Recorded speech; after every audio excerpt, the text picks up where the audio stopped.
first say, I was so happy to listen to everyone here, but certainly Joe Thomas, because besides being a psychiatrist, I'm also a trained, passionate, committed public health professional. And so everything that you said rang so true, every syllable that you said. Um, I'm going to try and see if some of those arguments can be carried further. But before that, um, let's take a look at how our country is.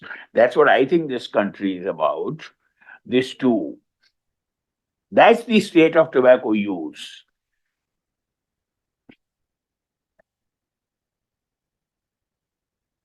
I'm not a huge WHO or UN fan. I work with them sometimes, but I'm not a huge WHO UN fan for various reasons.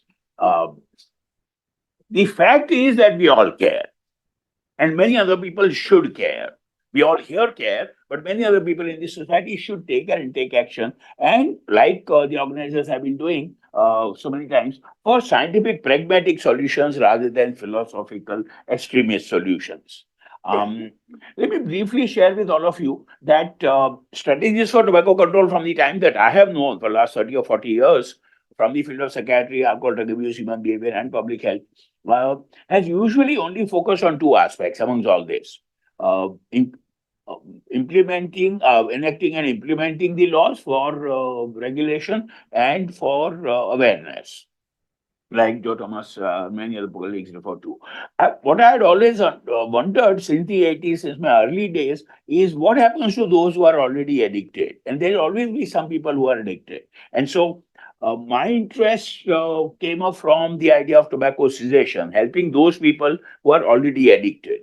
Um, and so also please realize, if you haven't, that like I keep saying, every successfully treated one person is actually preventing tobacco use or initiation or continuation in possibly 1,000, if not 5,000 people, because one of the commonest reasons is modeling.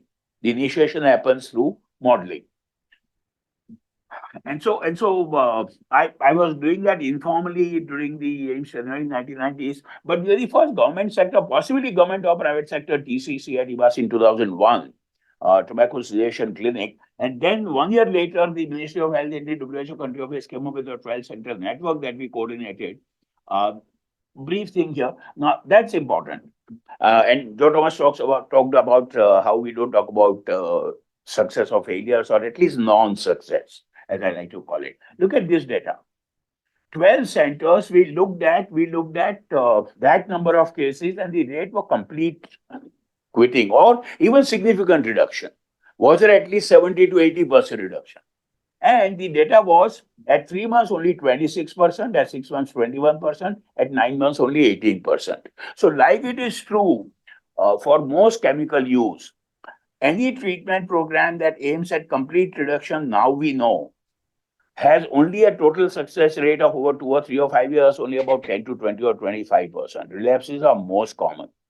I don't know how many of you youngsters remember, but I'm sure my contemporaries remember Mark Twain saying, I have given us, it's very easy to give up smoking. I have given it up a couple of dozen times. Okay. And Mark Twain, like all literators, was very astute about human behavior. I am convinced that literators and thinkers know human behavior better than we claim to do. So that statement for Mark Twain keeps ringing a million times. And that's what this data shows. And that's the basis, my friends, for harm reduction. That if you keep hitting your head against the wall, as I've realized in my lifetime, at least in the first 20 years, alcohol, opioid use, tobacco addiction, if you keep hitting your head against the wall and want most people to abstain completely over 2 or 5 years, get real, that doesn't happen. Uh, I use the term biobehavioral disorders, all chemical dependence, but expand that.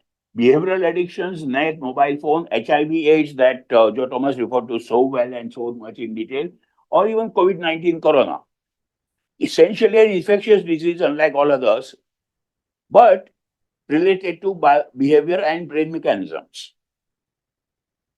And so, the success of treatment or prevention in biobehavioral disorders, my friend, is always low to moderate, with the best efforts world over, whatever you might do. Of course, for smoking, there is a passive risk involved. Science, I believe, not just medical science, not just psychiatry and mental health, public health, but medical science. And I think science has learned to be more pragmatic than idealistic. Aim for the best, but also accept the better or the good. What are the leading examples of HR approach? Again, John Thomas referred to some of them by his own direct experience and long-term experience. Oral substitution therapy for methadone, that's now a national program. Needless end program that we refer to. Please pause and think. All campaigns against drunken driving are essentially harm reduction approach. You will not be able to completely stop people from drinking. You obviously cannot stop people from driving, even on 31st December. So what do? Designated drivers or campaigns again? Don't drink and drive. Why? Again, passive risk. Please understand. Please register this. I'm going to come back to this towards the end with a rather strong statement about all that we have discussed till now and tobacco discourse in this country happens. Passive risk is about smoking. But yes, for smoking, passive risk is a very useful concept. So it is for drinking and driving campaigns. Protected sex with the deepest, fullest respect for the father of the nation. And don't forget, I originate from Gujarat. I lived, my parents and I lived very close to one of the universities set up, Gujarat Vidyapith. No issue about the respect for that great man Gandhiji. But pause. This gentleman missed a few buses, and for example, he genuinely advocated celibacy for family planning.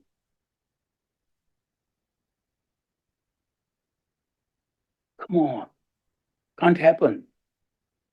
Idealistic solutions when it comes to human behavior do not work.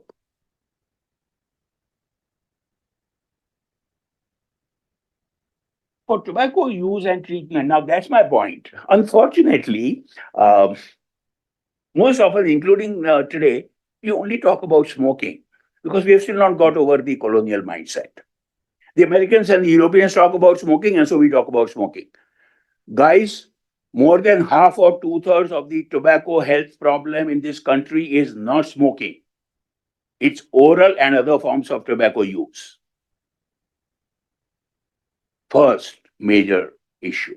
And so the whole idea of passive risk, passive smoking, and public opinion controlling smoking is out of the window. I have pan masala, I am not harming anybody else. Okay, so you'll have to have newer paradigms. Register that. Like I said earlier, treatment is also prevention. The second major point that again seems to be missed in all these discourses, policy circle discourses, we have often brought this up, our ban on all forms of ends or whatever way is actually quite illogical because I don't think we need to advocate in this country for harm reduction in tobacco. That's already there. Nicotine gum, nicotine patch is harm reduction. You are substituting nicotine in a purer, measured form. All that you need to do is be sure that you follow all forms of harm reduction. NRT is already HR. So this government does not need to be advocated with for harm reduction. We need to advocate only that let's use all forms of harm reduction uniformly to make it available. That's the advocacy issue. Oh, and I missed that. Risk benefit analysis. Like I will say, I think in the future slides, I have realized over the last 30 or 40 years in psychiatry, substance abuse, public health, and all of medicine, to the extent that I have interacted, there are no zero risk options. Life, or at least medical clinical decisions, is always about risk versus benefit. And the ends and the way has favorable risk benefit analysis. What you need to realize is treatment versus cure. You don't hit your head against the wall trying to treat and cure everyone. Like I said, all of harm reduction, indeed, I individually think professionally that all of life is about harm reduction. You don't try and eliminate stress. You try and deal with stress more effectively. In 21st century, regulation, like it has been said ad nauseum, since the morning itself, is better than ban. Gujarat, forget Bihar and Tamil Nadu, that Basin Saab was referring to. Gujarat has had total prohibition for alcohol since 1960. And I grew up there. So I know the ground reality. Okay.